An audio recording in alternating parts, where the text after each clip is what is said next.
In this interview, I want to introduce to you Jamie Gaddy, an editor-in-chief of homeschool.com, an educator and a homeschooling mom over 25 years. Let's welcome Jamie.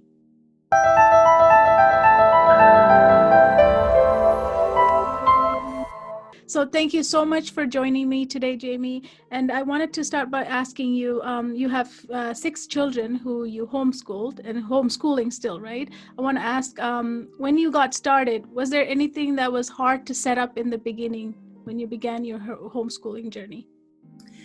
I would have to say that the most difficult part was that I came from a teaching background. I was a classroom teacher and then decided to homeschool. And so I had it in my mind that my homeschool had to look like my classroom did. And so I brought the kids home and we started this homeschool adventure, but we had a miniature classroom. Mm-hmm. And that works for some people. With us, at that time, I had 4 that I was actually homeschooling and a baby.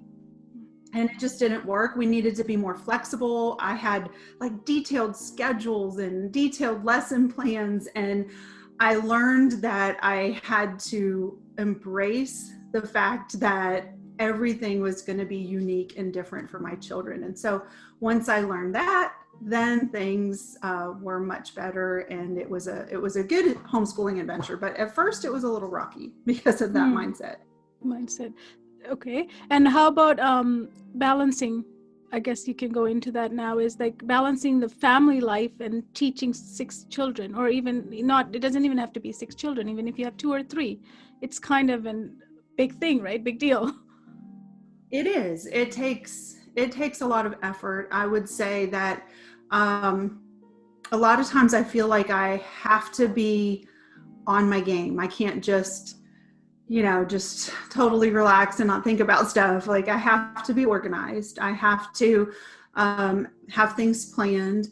Now, I know I just mentioned that I was over planning initially, but I had to find that balance. I did start over planning and then I went kind of unschooling and didn't. And then I realized I have to have a simple plan, but be flexible. And so I work and homeschool, and I even still teach some college level classes. And so I have to have a good plan in place and some basic organization things for family, like a chalkboard that tells everybody what they're doing on each day of the week. Mm-hmm. Some practical things like that really go a long way to helping you manage the different aspects of your life.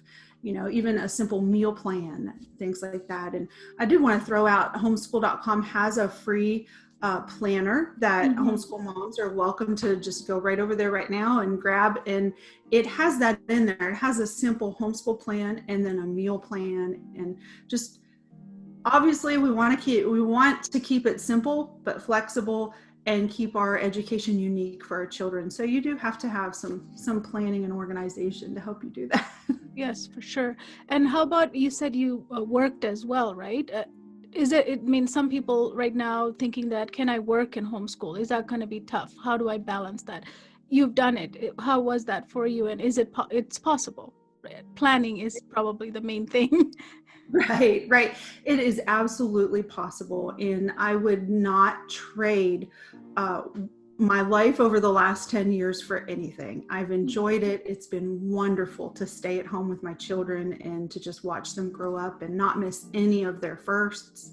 Yeah. But yes, you've got to have some organization in place to be able to do those things. Now, it's going to look different in the different stages of life. So when my kiddos were little, I could not homeschool and work at the same time. Yeah. I had to separate it. So I would homeschool first and finish, and then they would play, and then I would work. Mm-hmm. Now that all of mine, several of mine have graduated and gone on to college, but I still have 2, a middle schooler and a high schooler that I'm homeschooling. And now that they're older, I can work while they work. Yes. And so the different seasons of your life will sort of dictate how and when you can work and homeschool. Exactly. And homeschooling is a long-term commitment, right? It's not like, some parents have experienced over the last 2 months some sort of homeschooling, which is really not homeschooling, like crisis or pandemic learning. But that's where we are at right now. We're at a pivotal point where do we want to continue this way, or should I send my kid back, right? But along with the commitment can come burnout, right, over time. How do you prevent that? Like, well, of course, everybody is different. Every individual mom, every individual dad, they're going to have different needs. But my suggestion, and this is what I would tell my friends, if you're struggling with burnout and things just feel like they're overwhelming you, is to just stop. I think that's the wisest thing to do, instead of trying to push through, just, say, I've got to do this. I've got to finish homeschooling today. No, if you're struggling that bad with burnout, I would say just take a break. Take 2, 3, maybe a week, and just do things that really feed your soul, that really help you recuperate, that help you get back on top of your emotions and your feelings before it's too late. That's kind of we all kind of know ourselves to some degree, and we can feel when we start getting to that place of just stressed out, burned out. But before you get full blown burnout, stop, take that break. It's all part of keeping up with your own personal health and your mental health and your own well-being. And that plays heavy into homeschooling and working, because you're there with your children. You're on 24/7. And so just being really in tune with yourself and understanding you need a break, taking that break, doing things that fulfill your soul, that really, maybe it's a good book or a podcast or something inspirational, or maybe it's praying, or whatever does that. That's what you need to do. And remove some things that might be heavy stressors in your life. I think that's really key too, because if it's your homeschool curriculum that's driving you crazy and it's not working, don't be afraid to just chunk it and start over and choose a curriculum that might be more helpful to you. So I think sometimes we as moms, and usually we're on budgets and we're trying to be really conscious about everything, right? Mm-hmm. We're afraid to do those big drastic moves because of different things. But if it's stressing you out or stressing your kids out, it's so worth it to just turn the page and do something completely different and see if that is. Sometimes it might make all the difference. So several things to try. And also, I don't know if they do commit to homeschooling and and it's not working, there's always option to go back, get your kids to go back to school, right? It's not like you've done a mistake by taking them out. No. And something that I encourage other homeschool moms as well is stay on top of things as far as your record keeping. As we said, it's good to have a simple plan, but you don't have to have crazy records either. You can have simple records and just keep those simple records for your kids, so that if you do decide to go back into the public school or private school system, you've got those, and then it's an easy transition. There's so many homeschool parents who just have failed to keep records, and then when they feel like they need to go back into the school system, then it's a problem. And that you don't want that to happen. So just keep your records from the start, and if you decide to go back in, it's not an issue. Yeah. And what would your advice be for parents who are fearing that they're going to make the wrong decision and ruin their kids' learning? It's something that comes a lot. That's one of their fear, right? Like, how do you stop that? Because we always want the best for our kids. And what is that best? Right. Sometimes it's hard to define. Right. Exactly. And obviously that is a good feeling. It's good for the parent, mom or dad, to want the best for their child. That is absolutely where you need to be. But worrying too much about these things sometimes is, just gets us in trouble. So if you're desiring the best for your child, and you think homeschool is the solution for that problem, and you've researched it and you've tried to determine the best avenue to do this with your child, rest in that. Have peace in that decision that you've done your research, you've done your homework, you feel like this is the best decision, and go with it. Don't second guess yourself, because if you've done all that, you've done your homework, you probably are doing the best you can do for your child. And so sometimes we just need to accept, what we're doing sometimes, instead of second guessing ourselves or adding extra stress. If you're trying your best, which sometimes, depending on where your child is in school or what school they're at, may be more than what they're getting at school. So if you're doing your best, you're giving your child a good education. So don't second guess it. And being flexible, that it's okay if you do make a mistake. If it does end up being a mistake, it's fine. It's okay to go back, right? That's another thing that's come up a lot recently with the COVID-19 and the quarantine and all the unrest, even here in the United States, and parents are really nervous about sending their kids back to school. So a lot have been deciding to homeschool. And this is a question that comes up, am I going to be able to do it? Can I do it? And something that I've said over and over and over this spring is that you do your best. You maybe make a big mistake and you fall on your face, but hey, mistakes are our best teachers. And so if we take that mistake and we learn from it and we change things up and we make it different and better, it's even teaching our children how to learn from mistakes. And so life lessons are learned all around. And, sometimes we worry about these mistakes, but wait, even in mistakes, we're learning. So we don't need to sweat that either. Just keep on trying our best. Yeah, for sure. And one of the things that stresses parents mostly is finding the right curriculum, right?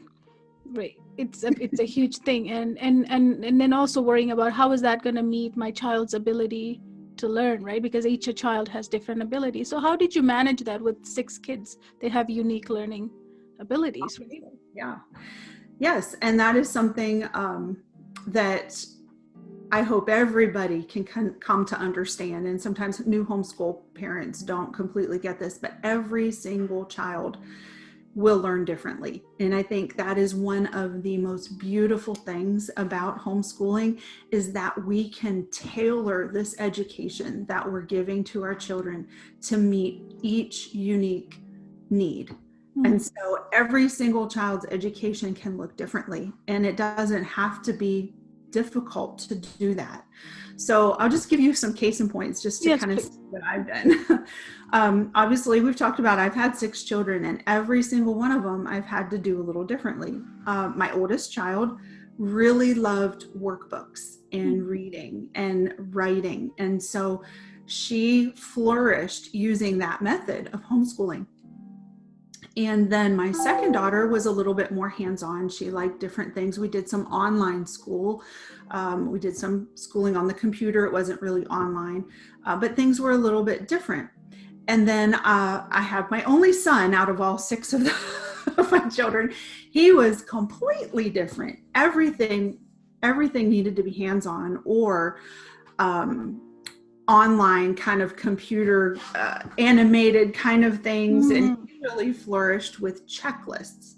And so if I could give him a week's assignments in checklist format, and he could complete those Monday, Tuesday, Wednesday and be done for the week, he loved it. He did very well with that. He had his checklist for the week, and he got it done, and he accomplished something. Yeah. And if I had other children, like my youngest struggled a little bit with dyslexia when she was little, so she didn't read until like 2nd grade. And so we had to have things that were very different to help her learn. And we used a lot of online animation as well as some textbooks. So you just create an environment that fits the child's needs. And a way to do that is really to study your child, watch how they learn. Watch how they interact with different modes of learning. And like I've mentioned, I've used workbooks, readers, online, computerized learning. What you can do is test out, and that there's a lot of different curriculum out there that allows you to have like a 14-day free trial, or, print a sample of the workbook, and you can try it and see if this is something that your child really seems to enjoy. And, once you've been homeschooling for a while, you really get that picture, don't you? You see what aspects do well with which children, and how to plan and how to work with them according to their needs and their preferences. And so that's the biggest thing, just really get to know your child and what they prefer and what motivates them in learning, because I think that really is the underlying key. We want to keep them motivated, because if they can be motivated to learn, they're going to be wanting to learn independently. And that's really the goal, right? Yes. How much independent do you foster? Like some people might think homeschooling means I have to sit with my child all day teaching or something, right? That's not true, is it? No, it isn't. But, again, there's the seasons of life. And so if you have a really small child, preschool, kindergarten, you may have to sit with them more. Then I would also encourage you to give them some independent work every day so that you build that independence and strength. And so then by the time that they're older, like my children, they can work independently almost all day, except for when they have a stop or a question or, an issue. So, yeah. And I think make it more the child-centric more over than the curriculum-centric is so important. That's probably how most people get into this burnout situation, because we're so fixated on I haven't got my curriculum done, right? Mentality. Yeah. Yes. And that's just kind of human nature. We like to tick the boxes and, okay, we've accomplished this, or we've finished a book, or, and sometimes that just doesn't work with all children. And exactly what you said, as long as we are completely student-centric and we understand what's meeting their needs. Like my daughter, who's in 9th grade this year, she was having some issues in math with the curriculum that we were using, and it was like May. So, it's almost the end of the year. Some moms would have been like, no, we're just going to finish what we have. No, I just threw it out the window, found something else that I thought might help her get over these hurdles, and we started using that. And that's what it's all about. What does my child need today? So. Yeah, flexibility, right? The key. Yeah. And how can a parent make sure that their kids are able to, if they do want to go into post-secondary? You have some kids who have gone into post-secondary, right? Your children. How do you make sure that you have it? You talked about documentation a little bit. How do they re-enter with the requirements that is required for post-secondary entrances? Okay, so that is a very good question, and one that I get asked frequently. It does differ depending on the state that you live in, and obviously the country. I know you're in Canada, is that correct? Yeah. Yes. So the requirements will differ. For us, I live in Georgia in the United States, and in our situation, I just kept very good records. And then when we were in high school, of course, we started high school, I tried to make a 4-year plan to meet their goals. And so that's a big thing too. When you start on this journey and you're getting into high school and they think they want to go on to college and university or whatever their future might hold, you talk about that. You really dig into what their dreams are and how you can help them accomplish that. And for every child, again, it's going to look different. So for example, I have a daughter. She's graduated now, so she is in college, but her goal was to become a nurse. Mm-hmm. And so we had to sit down and we discussed everything that was going to be required of her to become a nurse and the different ways, the different paths we could take to accomplish that. And we tried to make a 4-year plan for high school. Yeah. And so if you do that, you're able then to bring in classes that address the future needs. Okay, so I could prepare her in different areas, science or math or whatever, to help her in the future when she is in college and she is needing to take those more difficult science courses. And so that's so important, because you've got these 4 years of high school that you can use to prepare if your child knows what they're wanting to. Sometimes they're young. They have no clue until they've graduated or even in their 20s. And that's fine too. You can do some basic preparation to help them do well in college or trade school or wherever they choose to go. So that's my big recommendation. Start with a 4-year plan, keep good records. You also want to build your high school transcript. And we have a website called letshomeschoolhighschool.com, and there you will find free transcripts that you can print that will guide you through this process. Mhm. And just keep those records. It's very good for homeschoolers to create course descriptions of the courses that they teach. Because we're homeschooling, it's not going to be exactly like the public school courses that the colleges are used to. That, you know, when they see a public school course listed as biology, they know what's taught. Mhm. In our situation, they aren't completely sure. So they like a course description to help them know what you taught the child in biology. And so doing that is very important. When we did that for our children, we got to that place of making admission to college, and it was very smooth. It was a nice, smooth process because we had done those things and we'd done them thoroughly and we'd kept up with them as the child was going through. Another thing that I want to throw out there right now, which is really has been an amazing thing for us, is the idea of dual enrollment.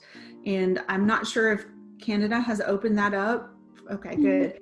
And in America, and especially just using her as an example because I have already, but the daughter that wanted to be a nurse, she was able to start taking college courses when she was in 11th grade in high school. And so instead of her doing 11th grade English grammar, she did college level, English Comp 101. And it counted for college credit, and I counted it on her high school transcript as that 11th grade. Awesome. And so then for 12th grade, instead of 12th grade English language arts, she took grammar and composition 102 in college. And so that counted. So you kind of get this double duty. You're taking classes in high school, but they're counting for college. And in Georgia, they are absolutely, completely free. So it's great for the budget as well as helping with the classes that they're taking in high school. And so those classes that she took in that manner as dual enrollment, she did them online.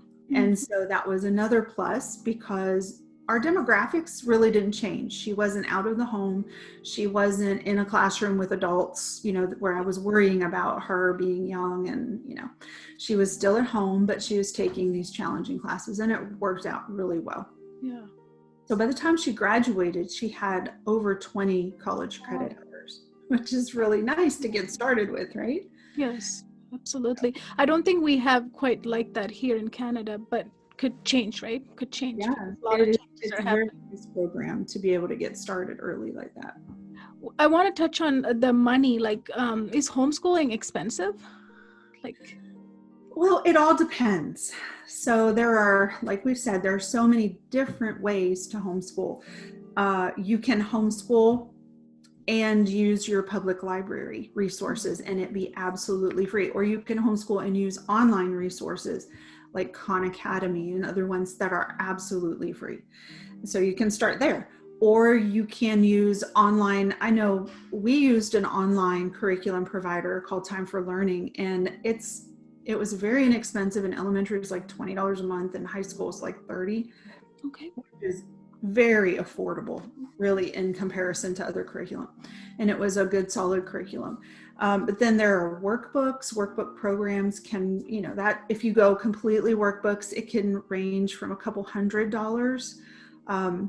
And then there are it's an online kind of homeschool. Well, actually, there's two ways to do it. You can do it online, and it's like you actually enroll and you get a diploma and a report card, everything just like if you were in a regular public school system, only it's through an online provider. And a lot of times they're accredited, and those can range upwards of $2,000, $3,000. Some of them very elite, like college prep program. And then there are also very similar to that are workbook based, only they will send you your curriculum and then you send your tests and quizzes to them and they'll grade them. And then you do get your diploma from them as well, also accredited. And those are $1,000 to $2,000 a year. So it can range from free to yeah, that's why it's your choice, right? Wherever it fits for your family's budget. Absolutely. Yeah. Mhm. And you talked about motivation, right? Well, always look for the motivation in your kids and what inspires them to learn, right? It's important. One of the ways to foster that is doing some career exploration, right? You talked about that last time when I met you. You said there was a program that you guys had in your website where they can explore about careers, because that kind of makes you think about what do I want to be, right? Absolutely. And it is very important because, some children as young as 8, 9, 10 know what they want to be when they grow up. And then others struggle with it. And there's nothing wrong with that. Maybe they're just thinking about it. They want to be sure.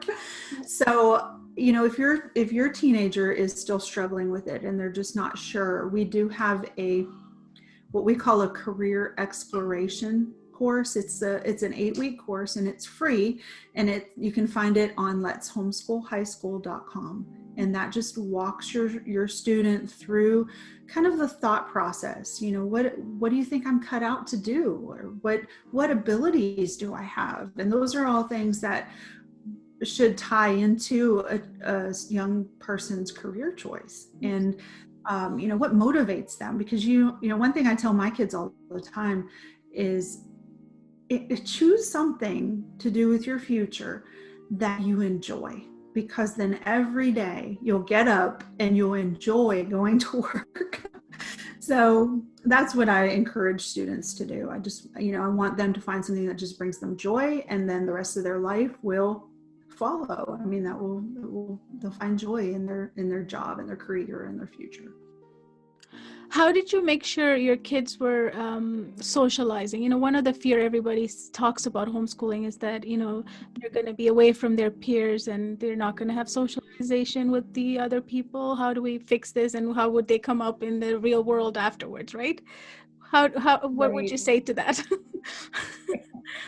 Well, I'm okay. I have some sarcastic things I could say, but I'm not going to. But one of the foundational things is that homeschoolers are seldom at home because so many of them have so many things to do. They go to the library and they do library time with their kids, or they go to co-op and they are involved with that several times a week, or they'll go to museums and take classes, that enrichment classes museums offer. So there's always so much to do. And even my children enjoyed sports, athletics. And so in our area, we had a rec league. And so they were playing softball and baseball. And they had very good friends that were also then local neighbors.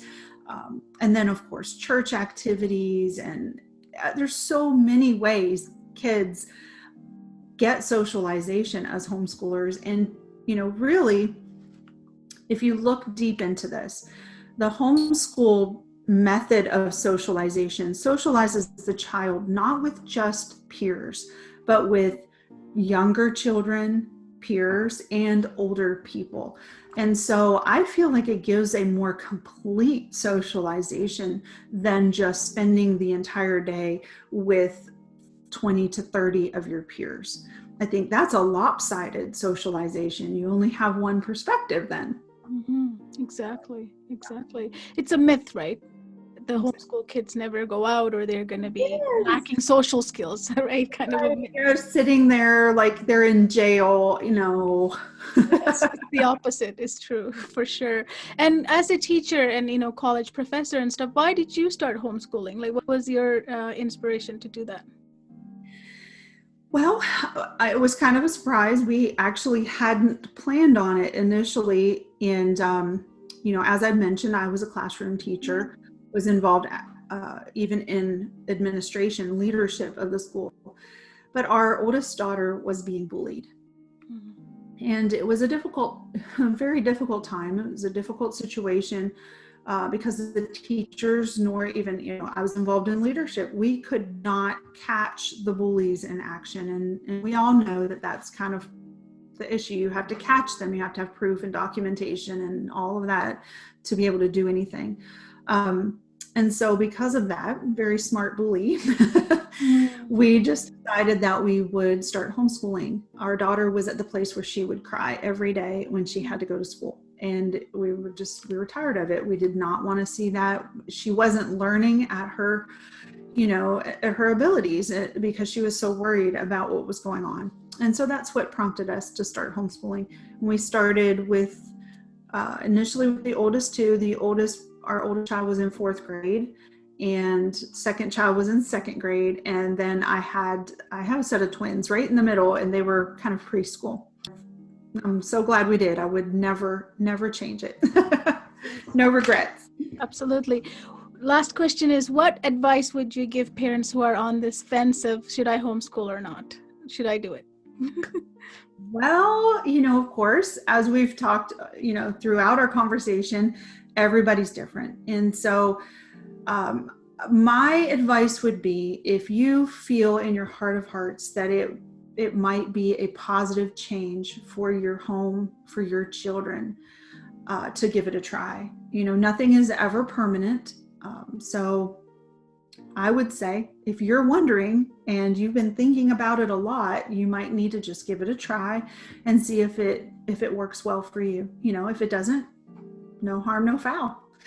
But if it does work well for you, it might be that life-changing decision, just like mine was, that made all the difference for you. Exactly. And this is a great time to do that, because we're at a point where we have, our situation is at a pivotal moment where you can make that decision and see how it goes if you're thinking about it, right? You would agree? And like you said, because the atmosphere right now is one that's very conducive to homeschooling. There are a lot of companies out there making their curriculum free for a month or two, free trials. So it's a really good time to give it a try. Yes. Yeah. For sure. Thank you, Jamie, for your time. And we learned a lot about homeschooling for sure in this, by you joining us here. So thank you so much. And it was my pleasure. To have you. Thank you. Thank you so much.